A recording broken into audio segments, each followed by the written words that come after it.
Sustentei meus pais financeiramente e assinei a hipoteca deles como fiador. Então, eles esqueceram meu aniversário e pediram $2.000 para a festa do meu pai. Por isso, cortei relações com eles e forcei a venda da casa deles. Desde que comecei meu primeiro emprego em tempo integral depois da faculdade, tornei-me um sistema de apoio financeiro não oficial para meus pais. Começou pequeno, ajudando com uma conta de luz aqui, uma compra de supermercado ali. Com o tempo, isso aumentou. Meus pais, para dizer o mínimo, não eram hábeis em administrar suas finanças. Meu pai trabalhava, mas sua renda era irregular, e minha mãe não trabalhava fora de casa. Eles viviam além de suas posses, um fato que se tornou mais claro para mim à medida que envelheci e entendi mais sobre dinheiro. Cerca de 10 anos antes do meu aniversário de 35 anos, quando eu tinha por volta de 25 anos, eles estavam prestes a perder a casa. Tinham uma hipoteca com a qual estavam lutando e precisavam refinanciar ou encontrar alguma forma de garanti-la. Eu tinha um bom emprego na época, uma pontuação de crédito sólida. Então eles me pediram para ser fiador em um novo contrato de hipoteca para a casa existente deles. Fiquei hesitante, pois entendi os riscos envolvidos em ser fiador. Eles apresentaram isso como uma medida temporária, algo para ajudá-los a se recuperarem,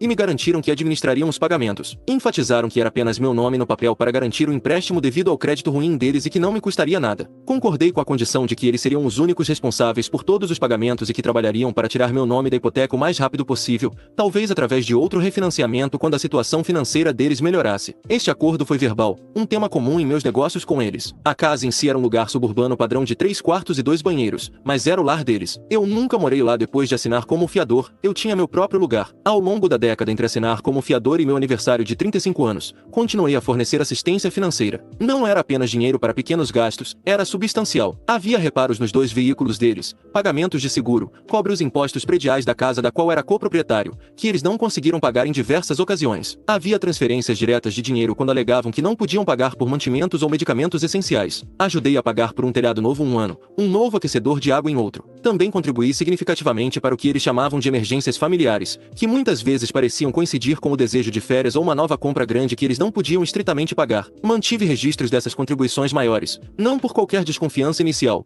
mas porque eram somas significativas e eu precisava controlar minhas próprias finanças. Olhando para trás, esses valores somavam uma quantia considerável, bem na casa dos 6 dígitos. Os pedidos de dinheiro tornaram-se mais frequentes com o passar dos anos e minha própria estabilidade financeira parecia ser um gatilho para eles pedirem mais. Se eu recebesse uma promoção ou um bônus, a notícia de alguma forma chegava até eles e logo depois, um novo pedido aparecia. Tentei estabelecer limites e explicava que tinha meus próprios objetivos financeiros, meu próprio futuro para planejar. Essas tentativas geralmente eram recebidas com declarações de culpa da minha mãe, comentando sobre tudo o que fizeram por mim quando criança ou como a família deveria se apoiar incondicionalmente. Meu pai geralmente permanecia em silêncio, deixando minha mãe falar nessas situações. O padrão era que se esperava que eu desse, mas havia pouca reciprocidade em termos de respeito pelo meu tempo, meus esforços ou meus próprios eventos de vida. Meus aniversários, por exemplo, eram frequentemente esquecidos ou lembrados com um telefonema superficial de última hora. Se eu mencionasse alguma conquista pessoal, elas seriam recebidas com um breve reconhecimento antes que a conversa voltasse para as necessidades ou problemas deles. Era uma via de mão única. Eu era o provedor financeiro, o solucionador de problemas, mas não muito mais aos olhos deles. Ou assim parecia. Paguei a mensalidade da faculdade da minha irmã mais nova por 2 anos quando eles não puderam, uma soma de cerca de $30.000. Eles prometeram me pagar de volta, mas nunca o fizeram. Cobri despesas médicas de emergência para meu pai, totalizando cerca de $15.000, depois que o seguro dele não foi suficiente. Novamente, uma promessa de reembolso que nunca se materializou. Até financiei uma parte significativa da celebração do 30º aniversário de casamento deles, uma festa que insistiram em dar apesar de sua situação financeira, porque minha mãe disse que era importante para o status social deles. Foram outros $10.000. Guardei recibos, registros de transferências bancárias, e-mails onde essas somas foram discutidas, não porque planejei nada disso, mas porque não eram quantias triviais, eram transações financeiras significativas. A casa para a qual fui fiador era uma fonte constante de ansiedade de baixo nível para mim. Eu verificava periodicamente para garantir que os pagamentos da hipoteca estavam sendo feitos, pois qualquer inadimplência afetaria meu crédito. Houve algumas situações de quase inadimplência, instâncias em que tive que intervir e fazer um pagamento para evitar uma multa por atraso ou uma marca negativa em meu relatório de crédito. Cada vez, me garantiam que não aconteceria novamente. Cada vez, eu ficava cético. Meu nome estava naquele título como coproprietário com direito de sobrevivência,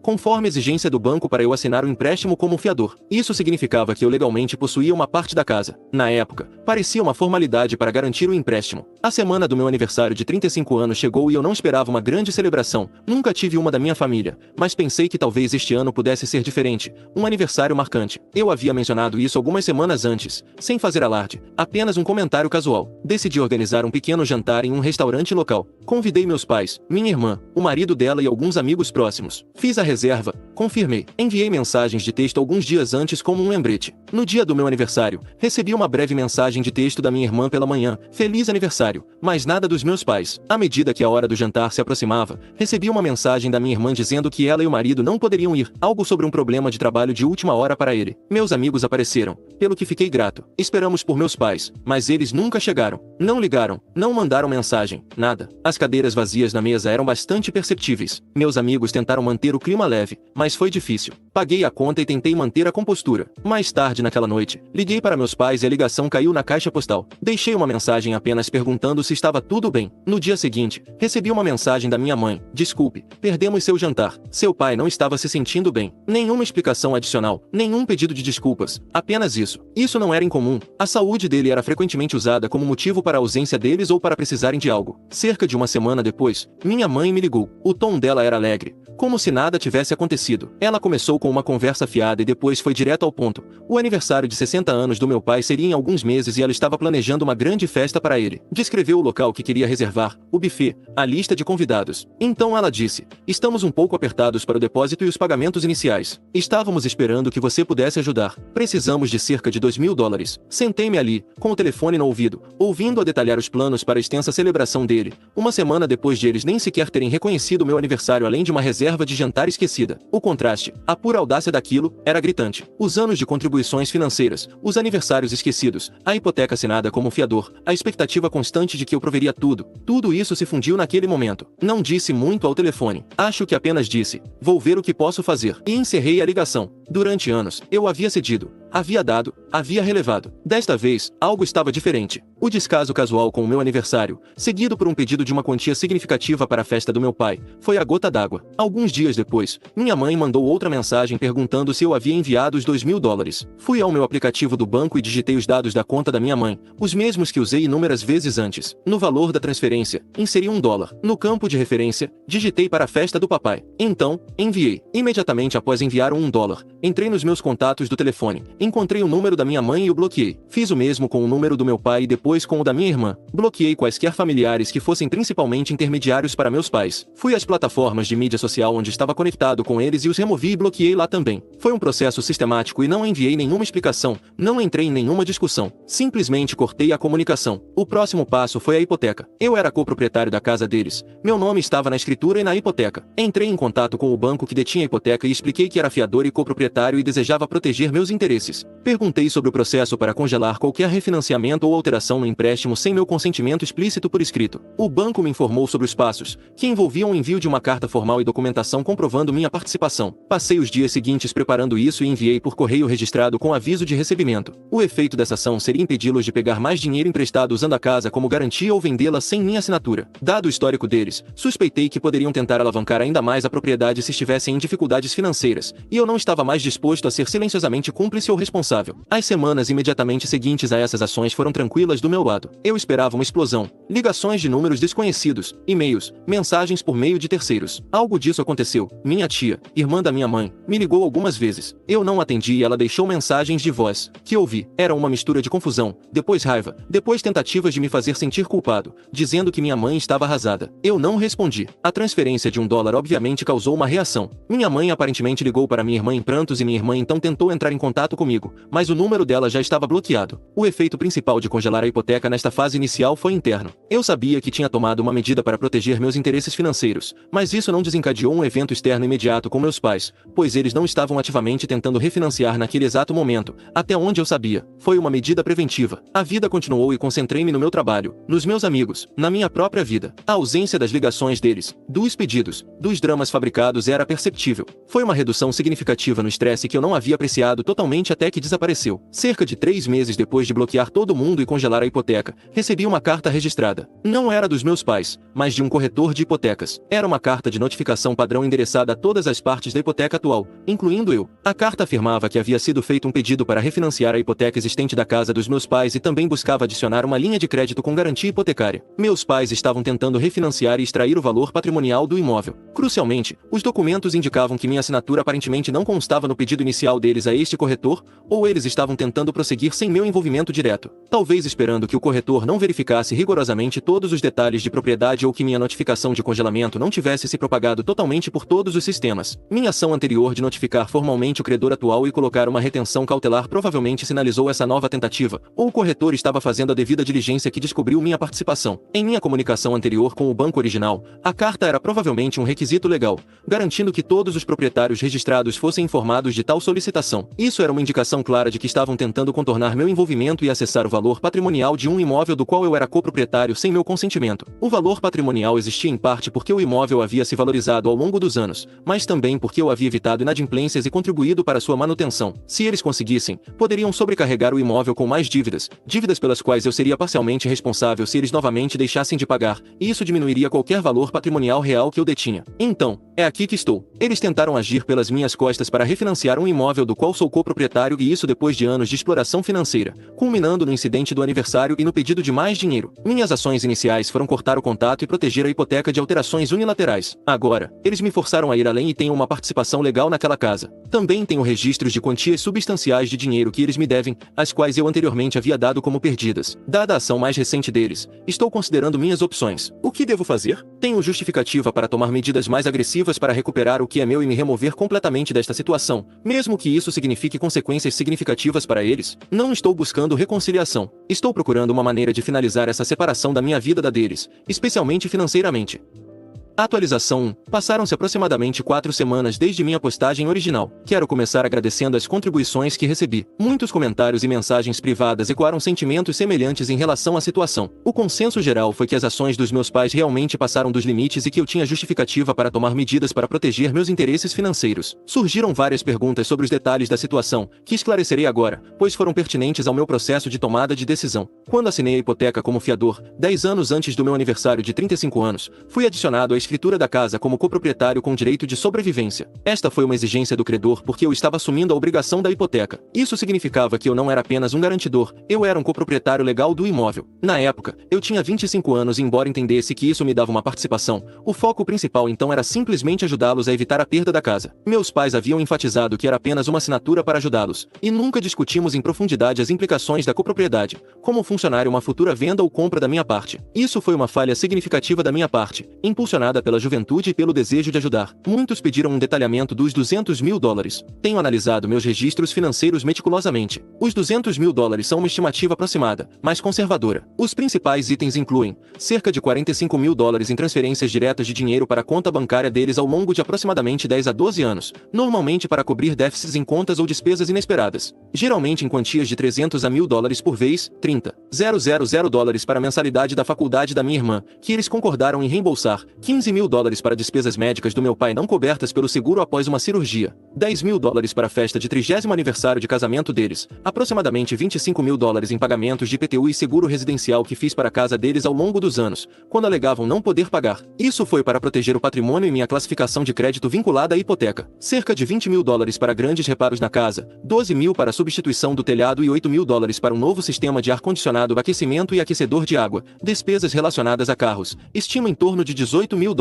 Isso inclui quitar um empréstimo do carro da minha mãe, $7 mil, mais inúmeras instâncias de cobertura de contas de reparos caros e seguro para os veículos de ambos. Empréstimos e apoios diversos. O restante compreende empréstimos menores para coisas como substituição de eletrodomésticos, assistência para a consolidação de dívidas que solicitaram e outras crises financeiras pontuais, nenhuma das quais foi reembolsada. Tenho extratos bancários, recibos digitalizados de grandes reparos e trocas de e-mails onde muitas dessas quantias e as promessas de reembolso foram discutidas. Como afirmado antes, recebi uma carta registrada de um corretor de hipotecas. Minha notificação anterior ao credor original, aquele que detém a hipoteca atual, havia de fato sido registrada. Quando meus pais procuraram um novo corretor para refinanciamento e uma linha de crédito com garantia hipotecária, a busca de titularidade conduzida por este novo corretor teria revelado meu nome como coproprietário. O procedimento padrão então exige que todos os proprietários legais sejam notificados e consintam com novos ônus ou alterações na hipoteca. A carta que recebi foi provavelmente resultado da devida diligência do novo corretor ou de uma notificação acionada pelo sistema do credor original devido às minhas medidas de de proteção anteriores. Ficou claro que eles iniciaram esse processo sem falar comigo primeiro. Ler os comentários confirmou minha própria avaliação. A tentativa dos meus pais de refinanciar sem meu consentimento foi uma grave quebra de confiança e uma ameaça direta ao meu interesse financeiro no imóvel. Não se tratava apenas do dinheiro, era sobre o padrão contínuo de se sentirem no direito e de desconsideração por mim como indivíduo,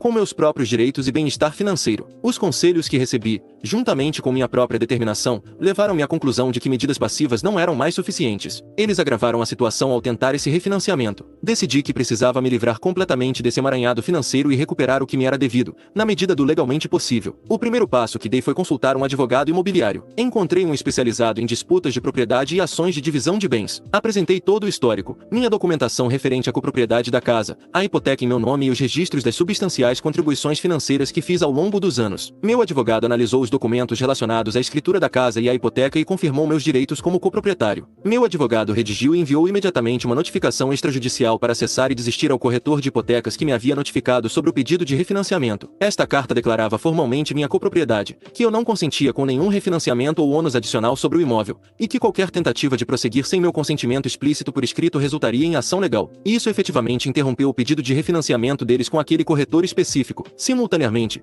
meu advogado preparou uma carta formal para meus pais e esta carta foi enviada por correio registrado com aviso de recebimento. Ela delineava minha posição, mencionava a tentativa recente deles de refinanciar sem meu consentimento e declarava formalmente meu desejo de encerrar o acordo de copropriedade. Oferecia a eles duas opções. Opção A: comprar minha parte legal da propriedade e minha parte seria calculada com base no valor de mercado atual menos o saldo devedor da hipoteca. A carta especificava que uma avaliação profissional seria necessária para determinar o valor justo de mercado. Opção B: se eles não pudessem ou não quisessem comprar minha parte dentro de um prazo especificado, propusemos 60 dias, eu solicitaria ao tribunal uma venda judicial para divisão, extinção de condomínio. Uma venda judicial para divisão é uma venda ordenada pelo tribunal de um imóvel de propriedade conjunta, com os lucros sendo divididos entre os proprietários de acordo com suas respectivas participações. A carta deixava claro que eu estava falando sério sobre seguir com isso. Juntamente com a carta referente à propriedade, foi incluída uma prestação de contas detalhada e separada dos aproximadamente $200.000 em despesas passadas que cobri ou emprestei a eles, para as quais eu tinha registros. A carta afirmava que, embora alguns desses fossem presentes na época, muitos,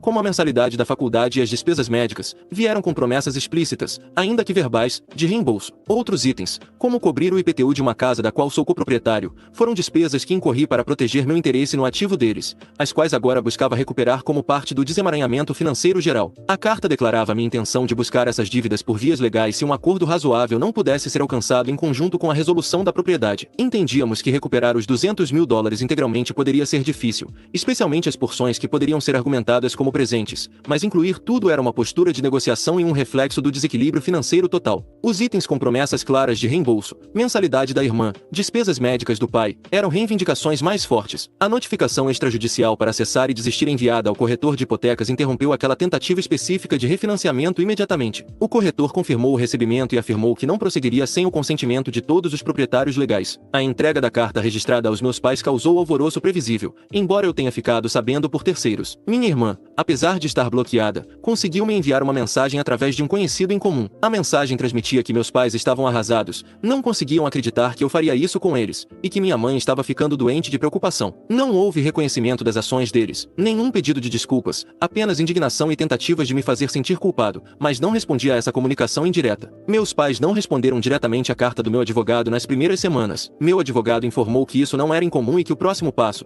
se continuassem a ignorar a exigência, seria entrar com a ação de divisão, extinção de condomínio, no tribunal.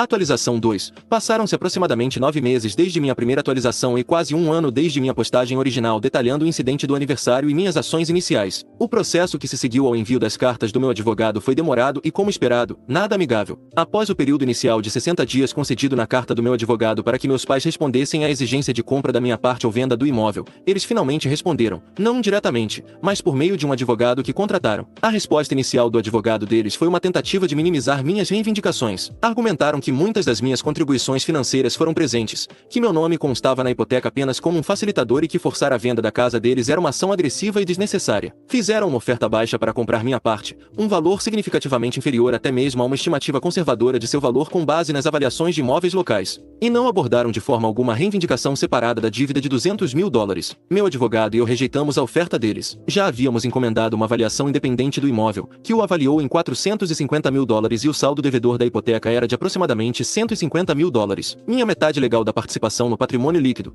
portanto, era de aproximadamente 150 mil dólares e a oferta deles foi de 50 mil dólares. As negociações por meio de nossos respectivos advogados seguiram por várias semanas, sem resultados. O lado dos meus pais parecia indisposto a aceitar a realidade da minha copropriedade legal e o valor real de mercado do imóvel. Eles também se recusaram terminantemente a discutir os 200.000 dólares em dívidas passadas, com o advogado deles afirmando que eram reivindicações inexequíveis baseadas em boa vontade familiar. Embora a parte disso, sem dúvida, fosse o caso, parcelas como os fundos para a educação da minha irmã e grandes somas específicas apresentadas como empréstimos estavam documentadas de forma mais robusta. Dado o impasse, meu advogado prosseguiu conforme o planejado e entrou com uma petição de venda judicial, extinção de condomínio, no tribunal. Esta ação legal solicita formalmente que um juiz ordene a venda do imóvel e a distribuição equitativa dos lucros entre os coproprietários. A apresentação desta petição pareceu agravar a situação da perspectiva deles. O processo judicial para uma venda judicial não é rápido e houve petições, respostas e, eventualmente, uma data para audiência foi marcada. O advogado dos meus pais tentou atrasar o processo, alegando dificuldades e afirmando que estavam tentando obter fundos para comprar minha parte, mas nunca apresentaram uma oferta crível. Em relação à dívida de 200 mil dólares, meu advogado aconselhou que buscar o valor total por meio de um processo judicial separado seria caro e o resultado incerto para algumas partes. No entanto, ele sugeriu que poderíamos usar as porções mais documentadas dessa dívida. Cerca de 60 mil dólares referentes a empréstimos diretos com discussões sobre reembolso e pagamentos de contas grandes específicas que cobri para eles com o entendimento de que seria reembolsado, como alavancagem em qualquer acordo final referente à casa. A estratégia era focar na vitória clara, o patrimônio líquido da casa, e ver se parte da dívida poderia ser recuperada como parte dessa negociação mais ampla. Após vários meses e algumas breves aparições no tribunal, às quais compareci, mas meus pais não, apenas o advogado deles estava presente, o juiz analisou as evidências de copropriedade, as negociações fracassadas para a compra da minha parte e a variação. O juiz decidiu a meu favor e ordenou a venda judicial do imóvel. O tribunal nomeou um terceiro neutro, um corretor de imóveis licenciado, muitas vezes chamado de perito judicial ou administrador judicial nessas vendas, para gerenciar a venda da casa no mercado aberto. Isso significava que meus pais não podiam mais controlar o processo de venda ou o preço. O agente nomeado pelo tribunal anunciou a casa e levou cerca de 2 meses para se obter uma oferta sólida. A casa foi vendida por 435 mil dólares. Isso foi um pouco abaixo da avaliação inicial, mas um preço justo de mercado, dada a necessidade de vender. Deste valor, a hipoteca restante de aproximadamente 148.000 dólares havia reduzido um pouco ao longo dos meses, foi paga primeiro. Em seguida, foram deduzidas as custas judiciais de ambas as partes associadas diretamente à venda e à própria ação de divisão. Após a hipoteca e as taxas essenciais relacionadas à venda, restaram aproximadamente 270 mil dólares. Minha parte legal como coproprietário de 50% era de 135 mil dólares. Antes da distribuição final, meu advogado engajou-se em uma rodada final de negociação com o advogado dos meus pais sobre as dívidas pendentes, especificamente a porção mais documentada de 60 mil dólares. Diante da realidade da casa sendo vendida e dos fundos disponíveis, e talvez para evitar mais custos legais caso eu buscasse a dívida separadamente, o advogado dos meus pais concordou em quitar uma parte dessa reivindicação com a parcela deles dos lucros. Eles concordaram que eu recebesse 40 mil dólares adicionais da parte deles no acordo referente às dívidas passadas. Assim, dos lucros da venda da casa, recebi minha parte de 135 mil mais 40 mil dólares. Meus pais receberam os 95 mil dólares restantes. Isso foi uma redução significativa do que teriam tido se tivessem administrado suas finanças ou comprado minha parte de forma justa anteriormente. Com apenas 95 mil dólares da venda e tendo que pagar seus próprios honorários advocatícios desse valor, que não foram insignificantes devido às tentativas deles de lutar contra a divisão, meus pais não tiveram o suficiente para comprar outra casa na mesma área. Nem tinham um bom histórico de crédito. Tiveram que se mudar para um pequeno apartamento alugado. A perda da casa em que viveram por décadas foi uma consequência direta da cadeia de eventos iniciada com minha decisão de não mais financiar o estilo de vida deles e a subsequente tentativa de refinanciar a hipoteca sem meu consentimento. A pressão financeira também levou a outras consequências para eles. Os 95.000 dólares, após honorários advocatícios e custos de mudança, provavelmente diminuíram rapidamente. Ouvi indiretamente, através do mesmo conhecido que minha irmã havia usado antes, embora eu não tenha solicitado essa informação, que eles tiveram que vender um de seus 2 carros, um SUV mais antigo, porque não podiam arcar com o seguro e possíveis reparos. O trabalho esporádico do meu pai aparentemente tornou-se ainda mais escasso, e eles estavam passando por dificuldades significativas. Quaisquer economias que pudessem ter foram provavelmente esgotadas durante a batalha legal ou consumidas pelas dívidas que acumularam em outros lugares. Essencialmente, sua base financeira, que por muito tempo fora sustentada por minhas contribuições e depois pelo patrimônio líquido da casa, desmoronou quando esses apoios foram removidos. Assim que os fundos foram transferidos para minha conta, meu envolvimento na vida deles foi completamente encerrado. Não houve mais comunicações. Eu tinha meu dinheiro, meu nome estava fora da hipoteca e da escritura, e eu estava livre das obrigações financeiras e do desgaste emocional que eles representavam. Não olhei para trás e minha vida tem sido consideravelmente mais calma e focada em meus próprios objetivos. Usei os fundos recuperados para reforçar meus próprios investimentos e estou estou considerando comprar um imóvel para mim, um que estará unicamente em meu nome. Todo o processo, desde o incidente do aniversário até o acordo financeiro final, levou pouco mais de 1 ano. Eles perderam a casa, um carro e a estabilidade financeira como a conheciam. Saí com uma parte do que me era devido e, mais importante, com minha independência financeira deles totalmente garantida.